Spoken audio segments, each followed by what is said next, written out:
Ronald, avedo project coordinator, ave nono dangi director, pe hamaro pe kusata coordinating Jesus Care Foundation Ministry, achala director no coordinator. Jesus Care Foundation Ministry uchahere imwatutumia rio anashikiripiro wario kuluchahere ibeo iluo mo bangluo kara shikire since abera tinna molare ayaye pashijolare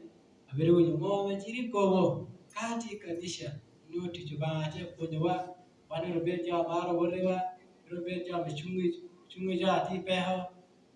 they speak a lot of things they work a big tech abe kana winyi kuona doye kuona ekana na wota uti kangera nenda nani pira tech bea chako doketi teach mo amoti jubate umo kobo yankati jubakuri wapiro maro worewa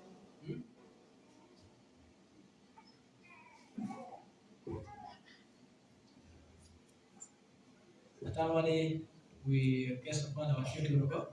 Apa yo tichuba na wako jawa eka tu malu picture gitu dia ni